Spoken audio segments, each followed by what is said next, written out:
तो ये है इकोनॉमिक्स क्लास 11th। ठीक है, तो अर्थशास्त्र का पेपर, वो सॉरी मतलब पेपर जो आने वाला है आपका, तो उसके लिए महत्वपूर्ण क्वेश्चंस हैं। ठीक है, तो इसको आप लोग एक बार से ज़रूर देख के जाएं। Very very most important questions ये। ठीक है, हाफ ईयरली एग्जाम के दृष्टि से स्पेशली हमने इनको तैयार किया है।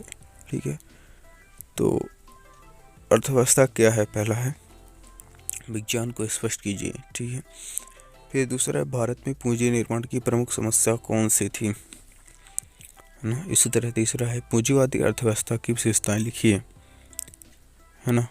चौथा है मानव पूंजी निर्माण की प्रमुख स्रोत कौन कौन से हैं। इनको आप हल्के में ना लें, एक बार इनको सबको देख के जान करके सांख्यिकी प्रकृति को समझाइए। किसकी गतिहीनता के प्रमुख कारण लिखिए। सातवां है आर्थिक विकास आर्थिक समृद्धि में, ठीक है, प्रमुख अंतर लिखिए।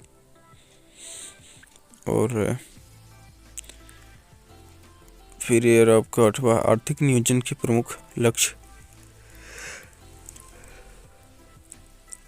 लिखिए, या फिर क्या क्या है। तो काफ़ी यार को आप लोग एक बार सीख करके जरूर जाना। ठीक है, क्योंकि ये महत्वपूर्ण क्वेश्चंस हैं। ठीक है, फिर एक है संतुलन की दृष्टि से, ये देख लो समूह कितने प्रकार के होते हैं। एक अच्छी प्रश्नावली का आकार बिंदु बिंदु होना चाहिए। एक रिक्त स्थान है, ठीक है, आगे तो कई सारे रिक्त स्थान भी हैं, तो इनको आप देख लेना, इनमें से आने के चांसेस, ठीक है, बहुत ज़्यादा बनते हैं। तो और बाकी के प्रश्न आप लोग देख सकते हो। संभव कितने प्रकार के होते हैं ना, नाम सहित परिभाषा लिखिए, नाम सहित परिभाषा लिखिए। ठीक है, 11वीं का शास्त्र है। फिर और प्रश्न है अर्थशास्त्र के प्रमुख विभागों के नाम लिखकर, ठीक है ना।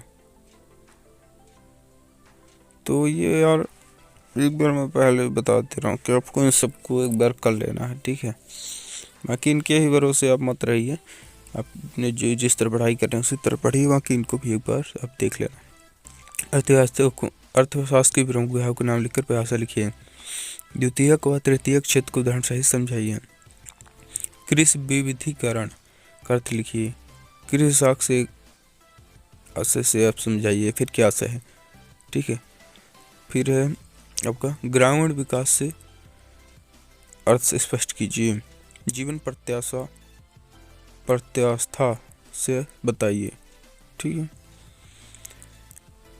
समाजवादी अर्थव्यवस्था से क्या आशय है।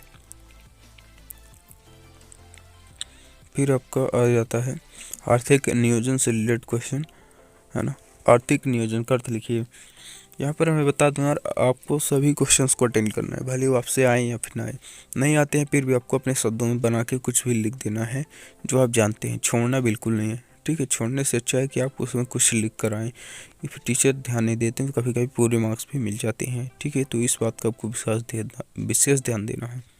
फिर हरित क्रांति का अर्थ बताइए। फिर निर्धनता के प्रमुख 2 कारण लिखिए। फिर उदारीकरण की नीति क्या थी। फिर आर्थिक विकास की परिभाषा लिखिए।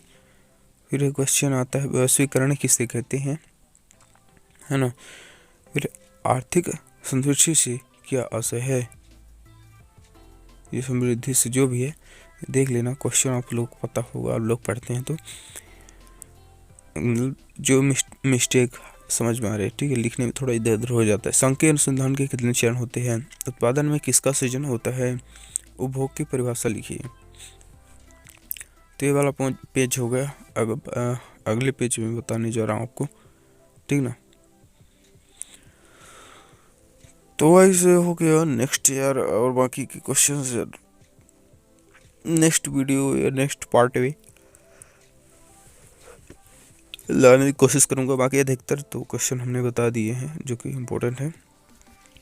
बाकी का यार वेट आप मत करना, ठीक है ना।